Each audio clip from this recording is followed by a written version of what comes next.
ആരംഭിക്കാലോ അല്ലേ? എന്റെ മകനൊന്ന് വന്നോട്ടെ. അച്ഛാ, ദേ ഏട്ടൻ വന്നു.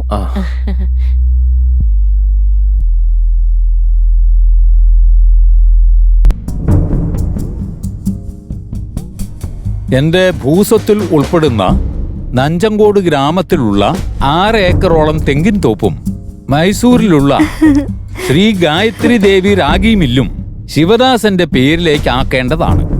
എന്റെ രണ്ടാമത്തെ മകൻ ഹരിദാസന് ഗാന്ധിനഗർ മെയിൻ റോഡിലുള്ള കോഴി ഫാമും അതോടൊപ്പം സരസ്വതിപുരത്തുള്ള വീടും അവന് കൊടുക്കേണ്ടതാകുന്നു.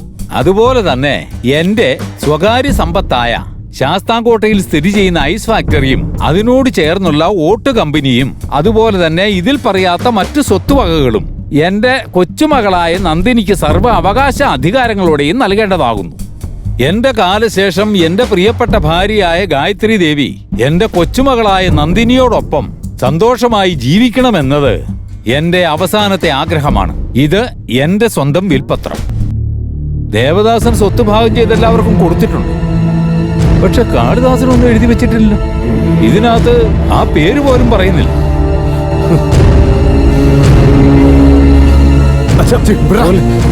മുത്തശ്ശി,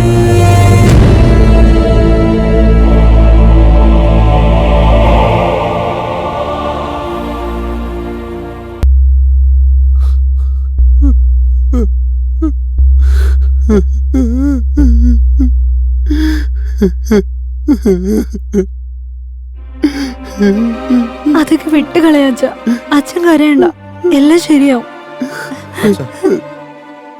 കരയാതിരിക്ക അച്ഛ. അച്ഛൻ കരഞ്ഞു കഴിഞ്ഞാ നിങ്ങൾക്ക് എല്ലാവർക്കും വിഷമാവില്ലേ? എന്റെ അച്ഛൻ വിൽപത്രത്തിൽ ഒരു നയാ പൈസ പോലും നമുക്ക് എഴുതിയില്ല. അതല്ല മോനെ എന്റെ വിഷമം. അതുകൊണ്ടല്ല ഞാനിപ്പോ കരയുന്നത്. പക്ഷെ കുറഞ്ഞ പക്ഷം കാളിദാസൻ എനിക്കൊന്നും കൊടുക്കാൻ താല്പര്യമില്ല എന്നെ പേരെങ്കിലും ഒന്ന് എഴുതി വെച്ചുകൂടായിരുന്നു അങ്ങേർക്ക്.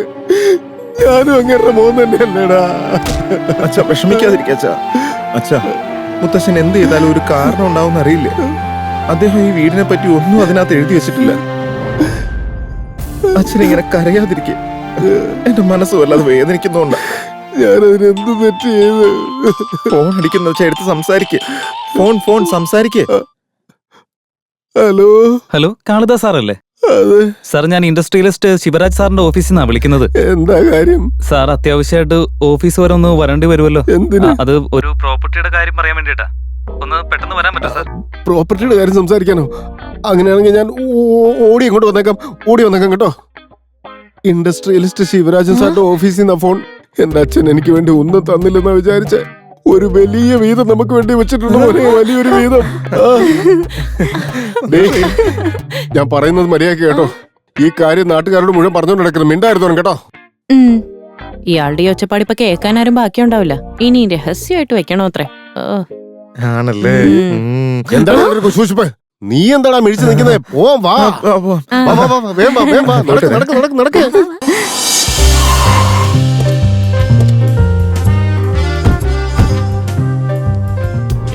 എത്രയാടോ? 2550 രൂപ സാർ. ഞാൻ ചോദിച്ചത് ബെൻസുകാരന്റെ വിലയാ. താൻ കുറച്ചു നേരം വെയിറ്റ് ചെയ്യാം. ഞാൻ വന്നിട്ട് എടോ, വെയിറ്റിംഗ് ചാർജ് ഒന്നും തരാൻ പറ്റില്ല. ഓഫീസിൽ വന്ന് കാശ് തരാൻ പോ. എന്തൊരു ഡ്രസ്സാടാ ഇത്?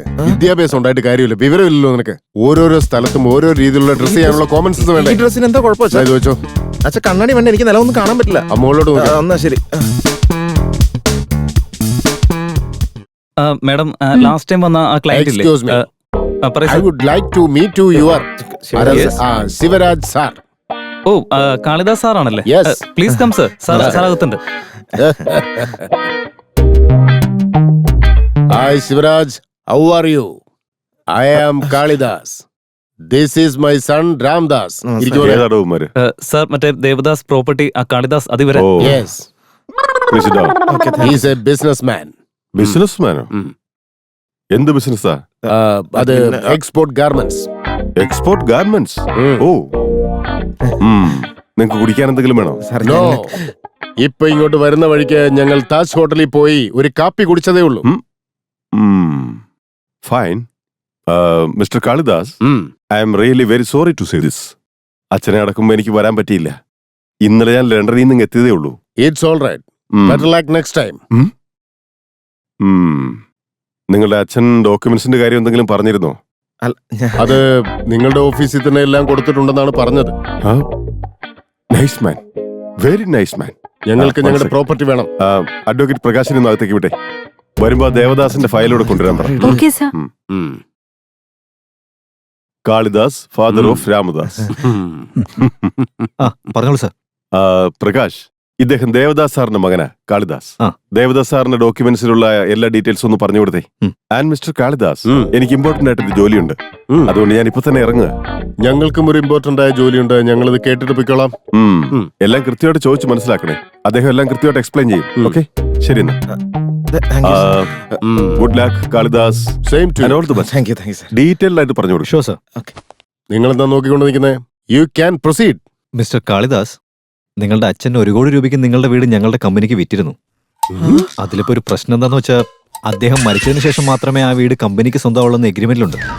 സോ നിങ്ങൾ എപ്പോഴും ഒഴിഞ്ഞു തരാന്ന് പറഞ്ഞാൽ ഇനി അഥവാ നിങ്ങൾക്ക് ഇനിയും ആ വീട്ടിൽ തന്നെ തുടർന്ന് താമസിക്കണം എന്നുണ്ടെങ്കിൽ മാസം 30,000 രൂപ റെന്റ് ഞങ്ങൾക്ക് തരേണ്ടി വരും. 3 മാസം സാവകാശം നിങ്ങൾക്ക് ഞങ്ങൾ തരാം. അതിനുള്ളിൽ നിങ്ങൾ ആലോചിച്ചൊരു തീരുമാനം പറഞ്ഞാൽ മതി. അങ്ങനെ ആയിക്കോട്ടെ സാറേ. ഇനി ഫർദർ ആയിട്ട് എന്തെങ്കിലും ഇൻഫർമേഷൻ വേണമെന്നുണ്ടെങ്കിൽ ഞങ്ങളുടെ MD ആയിട്ടൊന്ന് കോൺടാക്ട് ചെയ്താൽ മതി. ഓക്കെ, ചെയ്തോളാം സാർ. ശരി എന്നാ ഞാൻ പോട്ടെ.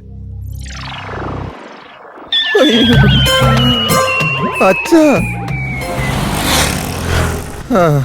അങ്ങോട്ട് പോയപ്പോ എന്തായിരുന്നു ബെൻസ് കാറ്, ദേ പോകുമ്പോ ഷെയർ ഓട്ടോ പിടിച്ച് പോകേണ്ട ഗതിയായല്ലോ അച്ഛാ. അച്ഛാ, അച്ഛൻ ഇതൊന്നും ആലോചിച്ച് വിഷമിക്കില്ല അച്ഛാ. നമ്മൾ ഇങ്ങനെ ഒരു വലിയ ചോക്കുമലയുടെ മുകളിൽ ഇരുന്നുകൊണ്ട് ചോക്കിന് വേണ്ടിയിട്ട് എല്ലായിടത്തും എന്തിനാ ഇങ്ങനെ അലഞ്ഞു നടക്കുന്നേ അച്ഛാ? എന്താടാ പറഞ്ഞു വരുന്നത്? മുത്തശ്ശനെ, ഉള്ള മുഴുവൻ സ്വത്തും ആ നന്ദിനിയുടെ പേരിലല്ലേ എഴുതി വെച്ചിരിക്കുന്നേ. ആ നന്ദിനിയെ ഞാൻ കല്യാണം കഴിച്ചു കഴിഞ്ഞാ പിന്നെ ആ സ്വത്ത് മുഴുവൻ എനിക്കുള്ളതല്ലേ അച്ഛാ? മോനെ രാമദാസ്, മാസാമാസം ശമ്പളം മേടിച്ച് ജീവിച്ച് എന്റെ ജീവിതം അവസാനിക്കുന്ന വിചാരിച്ചത് മോനെ. ഈ പാവപ്പെട്ടവന്റെ മനസ്സ് നീ മനസ്സിലാക്കിയല്ലോടാ. ഓട്ടോ ഡ്രൈവറെ, വണ്ടി നിർത്തണോ? ഞങ്ങളൊരു ക്യാബ് വിളിച്ചു പൊക്കോളാം. തുപ്പിയോടാ? ഇല്ല അച്ഛാ, തുപ്പാൻ വന്നു, പക്ഷെ ഞാൻ മിഴുങ്ങിക്കളഞ്ഞു. സാരമല്ല മോനെ, അഡ്ജസ്റ്റ് ചെയ്തേക്ക്. ചേട്ടാ എന്തു വാ, പറ്റി? ഞാൻ പറയാം. പറയേ ചേട്ടാ അത് അച്ഛൻ എല്ലാം അറിയാം, നീ പറഞ്ഞോ. ചേട്ടാ, അതായത് വല്യച്ഛന്റെ മകൻ വിശാലും നന്ദിനി ചേച്ചിയും തമ്മിലുള്ള കല്യാണം ഉറപ്പിച്ചിരിക്കോ. ഇൻവിറ്റേഷൻ കാർഡും പ്രിന്റ് ചെയ്യാൻ കൊടുത്തെന്നാ കേട്ടെ. അയ്യോ അച്ഛാ, അച്ഛാ കിടക്ക. ഇതെന്താ ചേട്ടാ, നീ ബോധം കെടുന്ന ഞാൻ വിചാരിച്ച. അല്ല, അച്ഛനിത് എന്ത് പറ്റി? അച്ഛന് നന്ദിനി മരുമകളായിട്ട് വരണമെന്ന് നല്ല ആഗ്രഹം ഉണ്ടായിരുന്നു അല്ലേ? അതുകൊണ്ടൊന്നുമില്ല മോളെ, അത് വീട്. ചേട്ടാ, ഞാനെന്നാ കുറച്ച് വെള്ളം എടുത്തോണ്ട് വരട്ടെ? വേണ്ട വേണ്ട വേണ്ട. നന്ദിനി എവിടെ? പുറത്തുണ്ട്. എന്താണോ ഇങ്ങനെ നോക്കിക്കൊണ്ടിരിക്കുന്നേ? മതിയോ അതോ കുറച്ചുകൂടെ വേണോ? ഇനി എന്നെ എന്തൊക്കെ ചെയ്യാനാ ഉദ്ദേശം? ചേട്ടാ, അച്ഛൻ മുത്തശ്ശനോട് സംസാരിച്ചോണ്ടിരിക്കുക. സംസാരിക്കട്ടെ.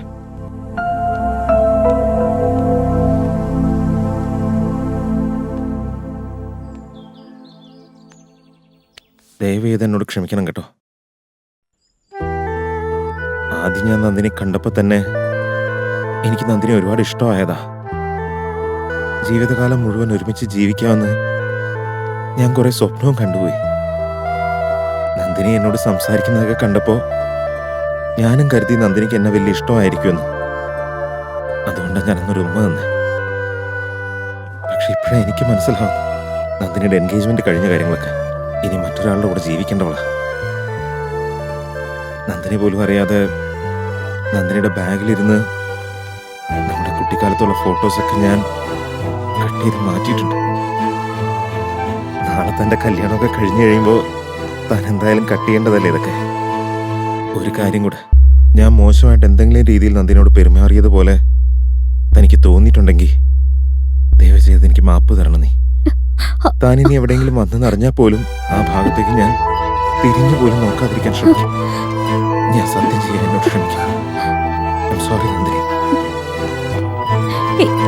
രാം, രാം.